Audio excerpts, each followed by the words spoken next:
세인트루이스 제일장로교회 새벽예배 나오신 성도님들을 진심으로 환영합니다.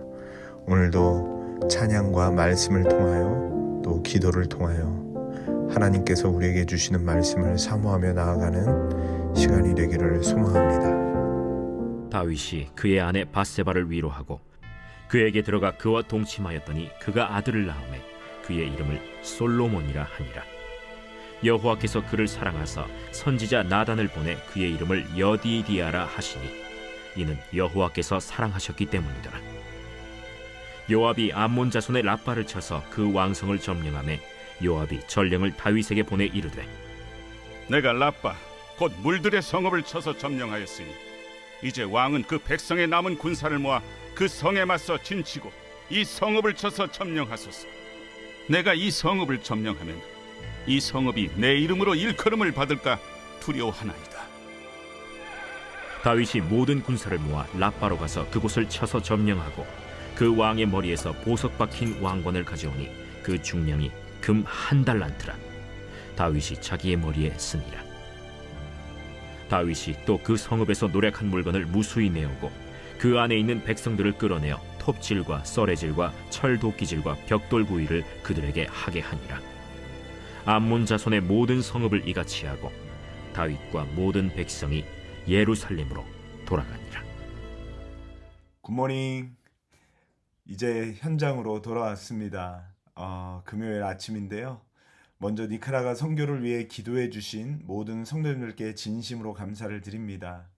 현장에 있었던 18명 선교팀만 선교한 것이 아니고요. 기도해 주신 분들이 함께 하셨고 헌금으로 섬겨주시고 물씬 양면으로 또 바자회로 여러 가지로 함께 동참한 선교였음을 믿습니다.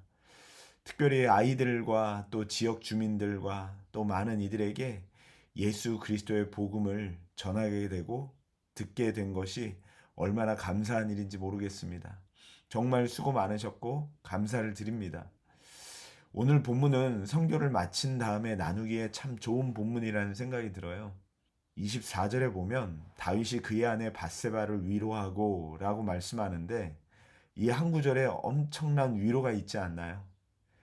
아이가 죽었고 남편이 죽었고 죄의 결과를 경험하는 그 과정 속에 하나님이 주시는 위로, 여기서 끝이 아니다. 그 회개 속에서 다시 위로하고 일으켜 주시는 미래를 바라보게 하시는 하나님의 은혜를 보게 됩니다. 우리들의 삶에도 실패할 때가 있고 실수할 때도 있고 죄 가운데 거할 때가 있죠. 그 결과다. 그래서 후회하고 눈물 속에 머무를 때가 있지만 회개하면 하나님께서 새 장을 여시는 것을 봅니다. 그때 아픔과 눈물로 하나님 앞에 울었던 회개의 현장이 새로운 시작을 만드는 하나님의 놀라우신 현장이 됩니다. 24절, 25절을 보면 솔로몬이 태어납니다. 하나님이 구체적으로 은혜를 주시는 것을 봐요. 그 아이의 이름을 나단 선지자를 통해 하나님께서 지어주시는데 여디디아라고 합니다. 그 뜻은 여호와께 사랑받는 자이죠. 죄와 눈물의 자리에서 하나님께서 새로운 은혜를 시작해 주십니다. 솔로몬이 누굽니까? 성전을 세우고 메시아의 계보를 이어가고 참 그런 놀라운 일들이 벌어지잖아요.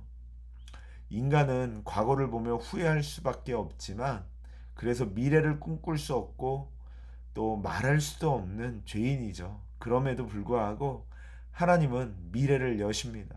우리의 실패 속에서도 회개 속에 다시 한번 꽃이 피게 하실 것입니다.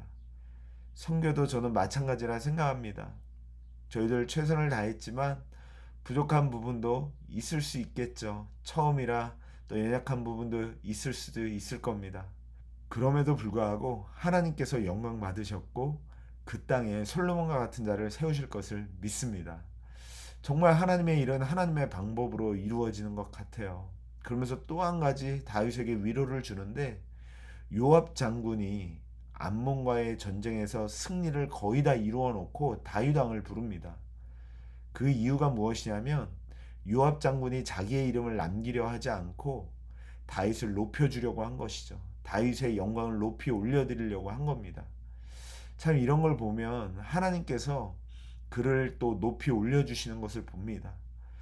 우리가 생각할 때는 다윗과 같이 파렴치한 사람을 다시 세울 수 있을까 싶어요. 사람끼리는 어려운 것 같아요. 사람끼리는 잘못한 사람을 용서하기가 쉽지 않은데 하나님께서는 용서하실 뿐만 아니라 솔로몬을 낫게 하시고 또 전쟁 중에 영광을 취할 수 있도록 높여주십니다. 이것이 하나님의 인자하심과 사랑과 자비하심인 것을 믿습니다. 그러므로 다시 한번 선교를 마치면서요, 하나님께서 하시고 하나님께서 이루어 가시게 된다는 것을 고백하게 됩니다. 정말 이번 선교 열심히 잘 뛰어와서 감사하고요. 모두 건강하게 안전하게 올 수 있어서 정말 감사를 드립니다. 우리 하나님이 실패하지 않으시고요. 우리 하나님이 포기하지 않으십니다.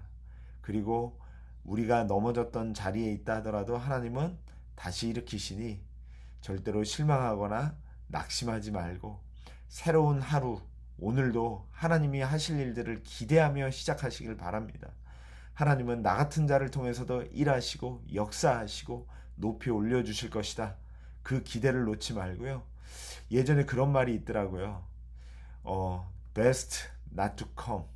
아직 내 인생의 최고의 것은 오지 않았다. 우리 성도님들의 전성기는 언제라고 생각하시나요? 우리 하나님 앞에서는 그 전성기를 계속하여 갱신하는 날들이라 생각합니다. 제가 잠깐 기도하겠습니다. 하나님 감사합니다. 니카라가 단기 선교를 하나님의 은혜 가운데 마치고 오게 하시고 우리 사랑하는 성도님들과 또 하나님의 은혜를 나누게 해주시니 감사합니다. 하나님을 기대하고 하나님을 소망하고 내 자신을 볼 때는 연약하고 넘어진 것들이 보이지만 우리 하나님은 그 가운데서도 우리를 이끌어 주심을 바라보며 오늘도 기대하는 마음으로 소망하는 마음으로 승리하게 하여 주시옵소서. 예수님의 이름으로 기도드리옵나이다. 아멘. 사랑하는 성도님들, 오늘도 말씀을 듣고 나아가는 자는 승리한 줄 믿습니다. 내일 오전 6시에는 현장 미시오 토요 새벽 기도회로 만나도록 하겠습니다. 오늘도 주 안에서 승리하시고요. 사랑하는 성도님들 축복합니다.